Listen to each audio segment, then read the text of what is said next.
속한 나라나 민족에 대해서 사람들이 갖는 반응은 두 가지인 것 같아요. 그러니까 내 민족을 너무너무 사랑하는 사람들이 있어. 그리고 민족이 뭐가 중요하냐, 전 세계가 중요하지라고 하는 분들이 있어요. 그래서 민족을 너무너무 사랑하는 사람들이 극단으로 치달으면 우리는 뭐라고 나오니까 민족지상주의라고 그래요. 그걸 민족주의. 그러니까 내 민족만이 유일한 길이요. 우리만이 정말 대단한 민족인 거죠. 근데 반대편으로 가게 되면 반대 개념이 있어요. 뭐냐면 이상주의자들이 꿈꾸는 건데, 이상주의자들은 민족에 뭐가 중요하냐, 온 세계가 하나인데, 그래서 그들이 표방하는 것이 무엇이냐면 세계주의예요. 그러니까 민족 필요 없다, 우리는 온 인류가 하나다, 이렇게 말하고 있어요.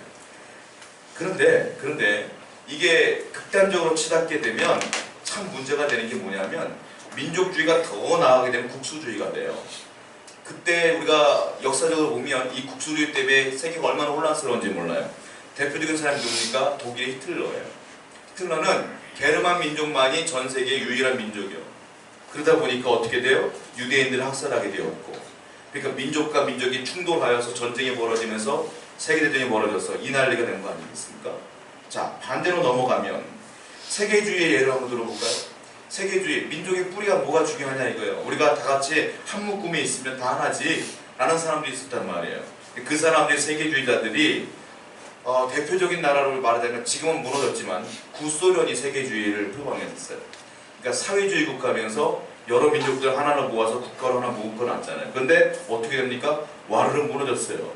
그러니까 이상주의에 불과한 거예요. 현실하고는 맞지 않아요. 그러니까 민족주의도 문제가 있죠. 세계주의도 문제가 있어요. 그래서 아마도 우리가 건강한 역사관이라고 하는 것은 이런 걸 같아요.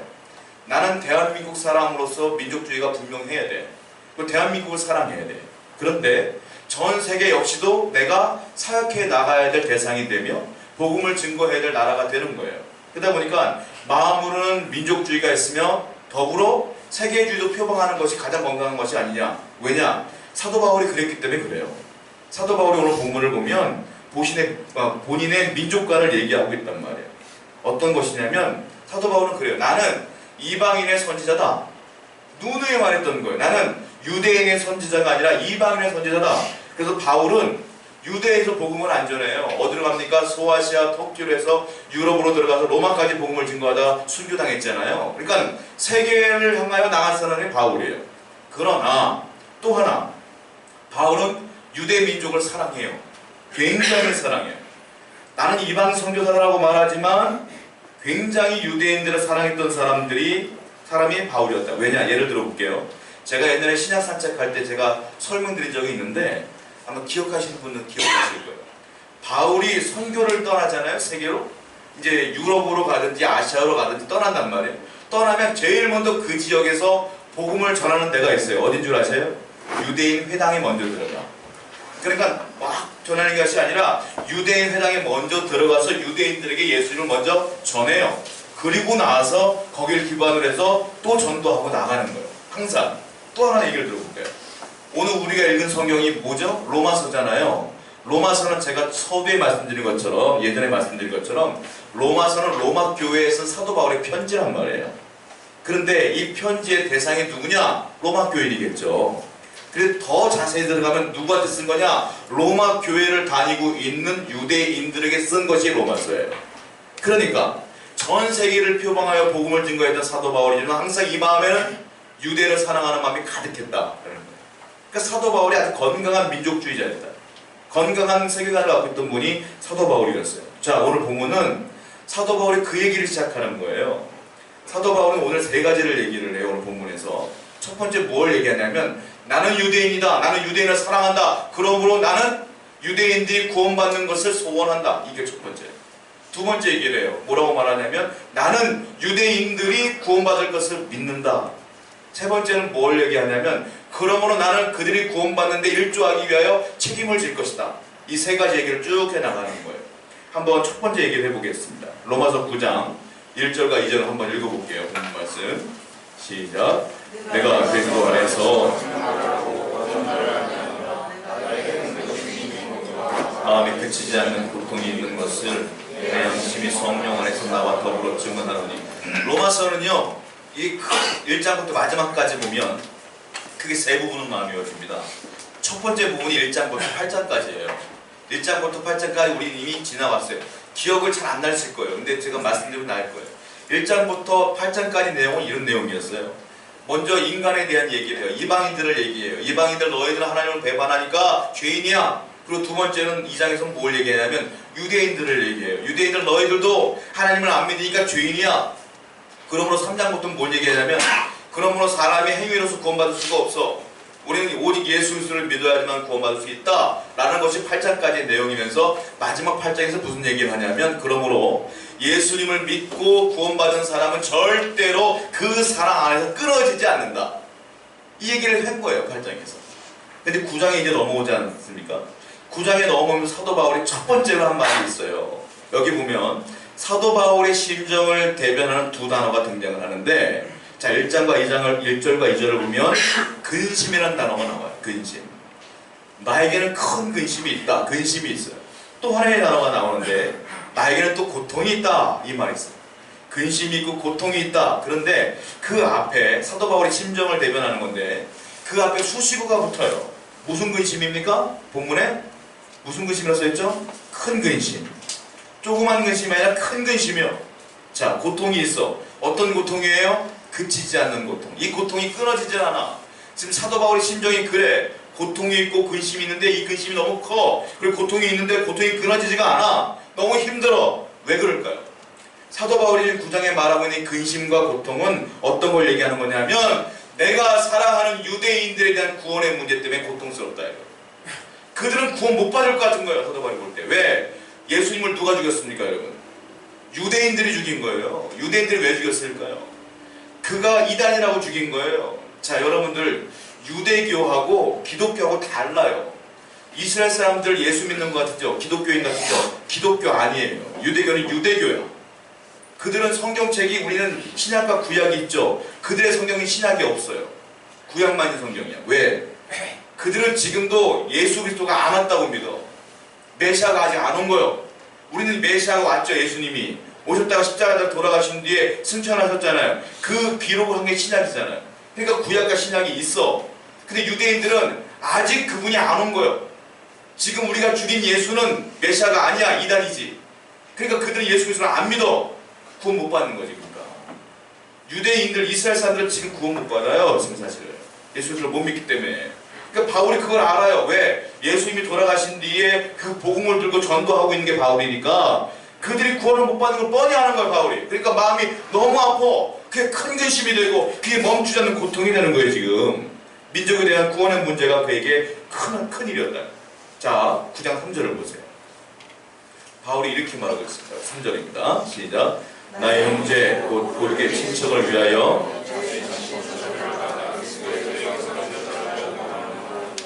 자, 여기서 보면 바울이 원하는 게 나와요. 뭐라고 썼습니까? 나의 형제 곧 고르게 친척을 위하여 내 자신이 저주를 받다 그리스도에게서 끊어질지라도 원하는 바로다.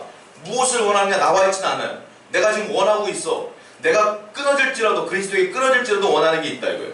그 원하는 실체가 어디 나오냐? 10장에 나옵니다. 10장 1절 한번 보세요. 바울이 원하는 게 뭘까요? 10장 1절 시작. 형제들아 내 마음에 원하는 바와 하나님께 구하는 바는 이스라엘을 위함이니 곧 그들로 구원을 받게 함이라. 자, 내가 원하는 게 나와서 내 마음에 원하는 바는 무엇이냐? 이스라엘을 위함인데 그것이 무엇이냐? 그들로 구원을 받게 하는 것. 그것이 내가 원하는 거다 이거예요. 바울이 원하는 건 내 민족 유대인들과 이스라엘 백성들이 구원받는 것. 그거 내가 원하는 거다. 바울이 근데 그걸 원하는데 뭐라고 했어요? 아까 3절에 내가 그리스도에게 끊어질지라도 원하는 거다. 이렇게 표현하고 있다는 거예요. 자, 여기서 끊어진다는 말이 나왔어요. 3절에 내가 그리스도에게 끊어진다. 이 끊어진다는 말이 8장에 한번 나온 적이 있어요. 똑같은 단어가. 한번 읽어볼까요? 8장 39절 보세요. 로마서 8장 39절 읽어보겠습니다. 시작. 높음이나 깊음이나 다른 어떤 피조물이라도 우리를 우리 주 그리스도 예수 안에 있는 하나님의 사랑에서 끊을 수 없느니라. 반대 개념이야. 여기서는 끊을 수 없대. 아까 서두에 말씀드렸잖아요. 우리가 예수 그리스도를 믿으면 그 어떤 것들도 그리스도 사랑에서 끊을 수가 없는 거예요. 그러니까 여러분들이 구원받은 확신이 있으면 그 여러분들이 죄의 굴곡이 있을 수 있어요. 죄졌다, 회개했다. 그럴지라도 여러분들은 구원받아. 예수를 믿으니까.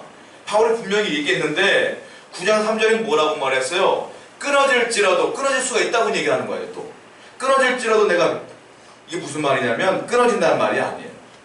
다른 말, 무슨 말이냐면 이 끊어진다는 건 내가 유대인들 너희들 대신에 지옥에 갈지라도 너희들이 구원받기를 원한다, 이 말이에요.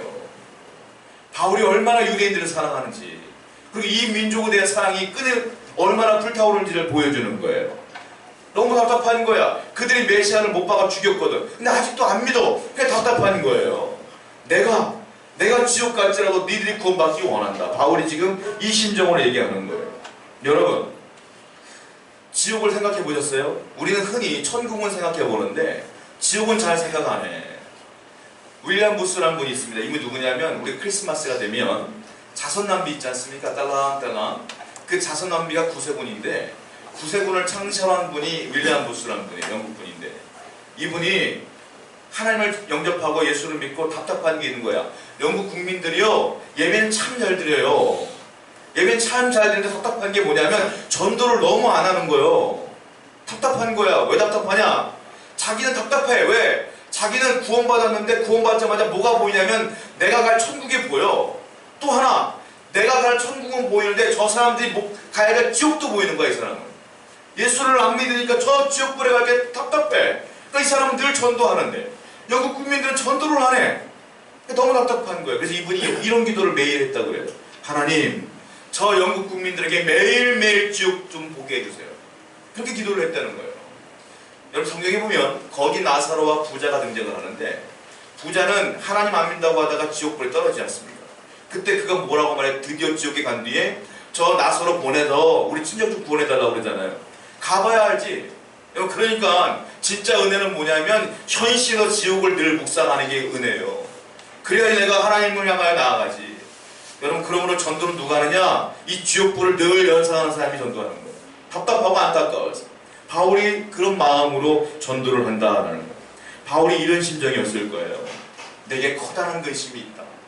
내게 멈추지 않는 고통이 있다. 그것은 내가 사랑하는 이 민족이 예수를 믿지 않고 메시아를 믿지 않고 저 지옥불에 떨어질 거 생각하니까 답답하도다.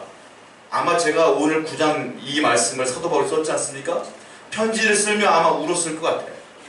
우는 심령을 썼을 것 같아요. 바울이 그렇게 쓴 거예요. 지금 이런 얘기 했더라고요. 어떤 교회에 목사님이 한 분 계시는데 쫓겨났어요. 왜 쫓겨났냐면 설교를 하는데 맨날 지옥 설교만 하는 거예요. 지금이 어느 시대인데 21세기인데 맨날 지옥 설교만 하는 거예요. 그러니까 성도들이 듣다 못 듣다가 목사님 좀 다양한 설교, 은혜로운 설교라 이게 뭡니까? 하고 내보냈다는 거예요. 근데 새로운 목사님을 뽑았어. 기대해. 야, 저분은 박사학위도 있으니까 이분은 좀 놀라운 말씀들을 전할 거야. 근데 이 목사님도 아주 맨날 지옥 설교만 하는 거야. 지옥 갑니다. 전도해야 됩니다. 맨날 그러는 거야. 근데 이분은 안 쫓겨났어. 왜 안 쫓겨났을까요? 먼저 번 지옥 설교했던 목사님은 그냥 늘 하던 방식으로 습관적으로 그냥 지옥 한 거예요. 근데 새로 오신 분은 늘 울면서 얘기하는 거예요. 안 믿으면 지옥 가요. 근데 거기 감동해서 안 쫓겨났대요. 여러분, 구원받은 유일한 길은 예수 믿는 거라고 바울이 얘기했어요. 반대로 말하면 지옥 가는 유일한 길은 예수 안 믿는 길이요. 예수 안 믿으면 지옥 가는 거예요. 여러분들 주위에 친구 있죠? 친척 있죠? 가족 있죠? 그 가족들을 위해서 여러분들 묵상하셔야 돼요. 늘 기도하며 그분들을 위해서 전도하셔야 돼요. 멀리 바라볼 필요 없어요. 우리 가족을 위해 쓰고 기도하시기 바랍니다. 바울처럼 그런 고민을 안고 살아가는 게 중요하다. 바울은 여기서 나는 그래서 이 민족에 대한 소원이 있다. 그들이 구원받을 것을 소원한다. 이 얘기를 하는 겁니다. 두 번째 바울은 또 얘기해요. 이번에는 내가 믿는다 라고 말해요. 무엇을 믿을까요? 자, 로마서 8장 39절 말씀 한번 더 읽어보겠습니다. 시작. 높음이나 기쁨이나 다른 어떤 피조물이라도 끊을 수 없느니라. 바울이 쓴 거예요. 그리스도의 사랑에서 끊을 수 없다. 그리고 다른 말로 말하면 한 번 구원받은 성도들은 결코 버림받지 않는다. 이 말이에요. 결코 버림받지 않는다. 그러면 바울이 또 논리를 펴나가는 거예요. 분명히 내가 얘기했다. 예수를 믿으면 절대 끊어지지 않는다. 절대 버림받지 않는다. 이 얘기 했단 말이에요. 자, 여기서 질문이 나와. 뭔 질문이냐? 바울이 말한 게 사실이라면 한번 하나님이 선택한 사람들은 절대 끊어지지 않는다는 것이 사실이라면 유대인은 어떻게 하냐는 거예요. 유대인. 지금 유대인은 예전에 구약성경 때는 아브라함도 있었고 이삭도 있었고 뭐 다윗도 있었고 뭐 놀라웠단 말이에요. 그런데 그들이 결국 예수를 못 박아 죽였는데 지금 유대인들은 어떠냐 이거죠. 유대인들은. 그들은 구원 받느냐 못 받느냐 이 문제가 질문으로 나온다는 거예요. 자, 그 얘기를 바울이 지금 본문에서 하고 있어요. 지금 그 얘기를 얘기하고 있는데, 자, 두 번째 부분이 있어요. 로마서는 9장과 10장과 11장인데요 9장과 10장 11장에서 바울이 무슨 얘기를 하냐면 유대인의 구원 문제를 다뤄요. 그리고 두 번째로는 하나님의 주권 문제를 다뤄요. 이 두 가지가 9장부터 11장까지 나와요. 지금 저희가 질문 드렸던 것, 유대인이 지금 구원받을 수 있을까요? 이 질문에 대한 답을 바울이 9장부터 해나간다. 요약하자면 그런 거예요. 이스라엘 사람들에게는 하나님이 놀라운 축복을 주셨습니다. 그 축복이 한두 가지가 아니에요. 과연 그 축복을 받은 사람들을 하나님이 버리실까요? 버리지 않을 겁니다. 라는 것이 바울의 지금 오늘 본문의 요약이에요. 한번 이런 거라. 자, 여기서 등장하는 것이 있는데요. 우리가 참 논의할 게 많은 거예요. 뭐냐면 첫 번째 하나님의 주권론이 등장을 해요. 두 번째 이건 괜찮은데 예정론이 등장을 해요. 여기서 이 부분에서 예정론. 근데 예정론 때문에 교단이 갈라진 거 아시잖아요. 장로교는 예정론을 믿고 우리 예정론은 안 믿지 않습니까? 자, 문제는 여기서 말하는 바울이 말하는 예정론은 개인의 예정이 아니야. 그러니까 누구는 구원받을 사람, 누구는 구원 못 받을 사람 이 얘기가 아니에요. 지금.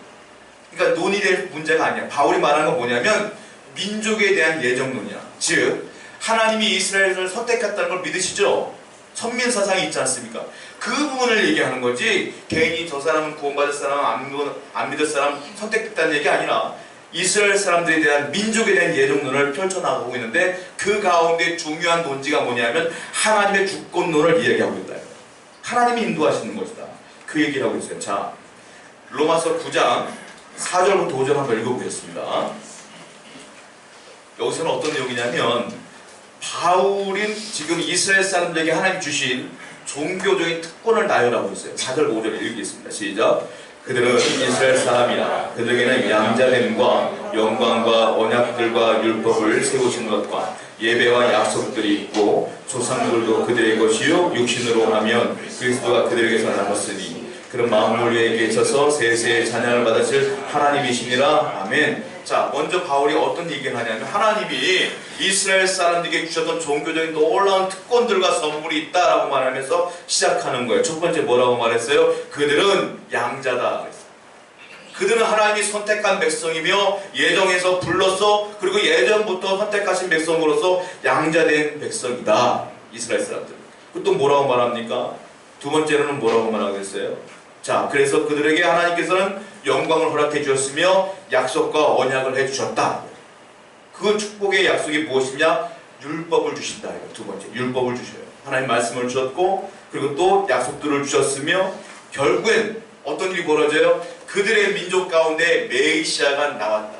마지막에는 그 예수 그리스도가 그들 민족에게 나왔다. 열거를 쫙 해요. 그럼 질문을 하는 거예요.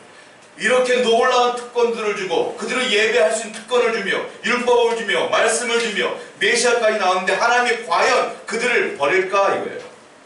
안 버린다 이거예요. 지금 비록 그들이 예수 그리스도랑 멀어져 있고 배반했지만 나는 믿는다. 그들이 결국 구원받을 것을 하나님이 결국 그들을 버리지 않을 것을 믿는다 라고 바울이 이야기하고 있는 거예요. 지금 바울은 그 소원을 갖고 얘기하고 있다. 지금 현재 이스라엘의 불순종 때문에 그 언약들이 폐기될까? 아니다. 하나님은 신실하신 분이세요. 약속하신 건 반드시 지킨다. 그러므로 언약하신 것들은 이루실 것이다. 바울이 그렇게 얘기하고 있어요. 또 한번 읽어보겠습니다. 로마서 9장 13절이에요. 이게요 난해한 구절입니다. 난해한 구절이고 이게 논쟁이 많은 구절이에요. 아무것도 아닌 줄 알지만 굉장히 논쟁이 많은 구절이에요. 자, 로마서 9장 13절 읽어보겠습니다. 시작. 기록된 바 아무것도 아닌 것 같잖아요. 깊게 연구해보면 난해한 구조예요. 그러니까 여러분들 지금 복잡하게 생각하시지 말고 그냥 제가 설명한 대로 그냥 믿으셨으면 좋겠어요. 어떤 게 난해하냐면 두 파가 있어요. 한쪽은 이런 얘기를 해요. 하나님이 에서를 미워했다 이거예요. 왜 처음부터 나지도 않은 애를 미워했냐 이거예요. 왜? 나지도 않은 애를 왜 미워했냐? 하나님께서 사랑의 하나님이라며. 또 하나 야곱은 사랑했대. 야곱을 왜 사랑하냐 이거예요. 야곱의 한 행동들을 보라는 거예요. 사랑받을 만한 하냐 이거예요. 이게 맨날 부딪히는 거예요. 난해한 거예요. 도대체 왜 하나님은 야곱을 사랑했을까? 원인이 어디 있을까? 도대체 왜 에서를 미워했을까? 이게 늘 부딪히는 거예요. 그런데 정통적으로 이제 해석하는 방법이 이렇게 해석을 해요. 뭐라고 말하냐면 그런 뜻으로 해석하는 것이 아니라 지금 하고 싶은 말은 뭐냐면 야곱은 야곱이 아니에요. 누구를 말하는 겁니까? 이스라엘을 말하는 거예요. 그럼 에서는 에서가 아니에요. 누구를 말하는 거예요? 에돔 족속을 말하는 거예요. 왜냐하면 에서가 에돔의 조상이거든. 그리고 야곱은 이스라엘의 조상이거든. 그러니까 이스라엘과 에돔을 얘기하는 거야. 민족을 얘기하는 거예요. 개인을 얘기하는 게 아니다. 그리고 또 하나, 하나님은 에서를 결코 저주하지 않았어요. 지금 미워했다고 했지 않습니까? 에서요 큰 부자로 살았어요. 그리고 에서요 민족을 이루었어요. 그게 에돔 민족이요. 민족의 조상이 된 사람, 이 사람이 저주받은 겁니까? 아니거든요. 축복 많이 주셨어요 하나님께서. 근데 왜 굳이 이렇게 썼느냐 이거예요. 자, 이스라엘 사람들은요 문구를 쓸 때 습관적으로 쓰는 그 법이 있어. 근데 그걸 알아야지 이해가 되는 거예요. 예를 들자면 이런 거예요. 예수님께서 놀라운 말씀을 증거할 때 이렇게 말씀하신 적이 있어요. 잘 들어보세요. 자기의 부모나 형제나 처자나 자기의 목숨까지도 미워하지 아니하면 내 제자가 될 수 없다라고 말씀하신 적이 있어요. 기억하세요? 이거 난해한 구절인 거예요. 아니 그러면 예수 믿으려고 하면, 예수 잘 믿으려고 하면 부모도 버려야 되고 형제도 미워해야 되고 처자도 버려야 되는 거예요? 이렇게 오해할 수 있단 말이에요. 이게 똑같은 내용이에요. 무슨 말이냐? 이스라엘 사람들은 이렇게 말해요. 하고 싶은 말이 있지 않습니까? 그러면 거기에 대한 반대말을 써. 그래서 하고 싶은 말을 돋보이게 하는 거예요. 예수님께 하신 말씀이 이거예요.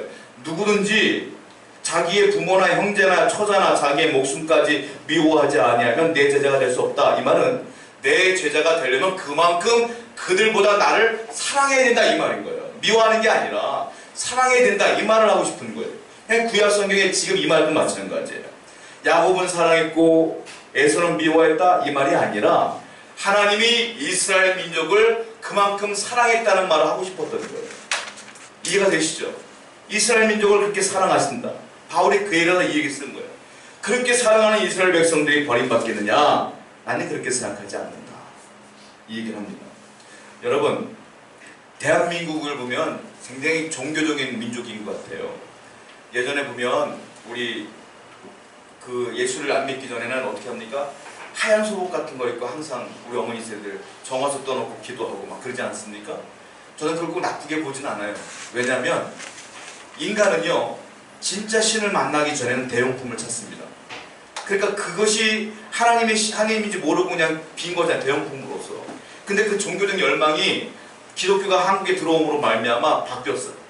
그러니까 이 나라가 기독교가 들어옴으로, 복음이 들어옴으로 엄청나게 부흥했잖아요. 저는 그 종교적 열망이 우리나라에 있다고 봐요.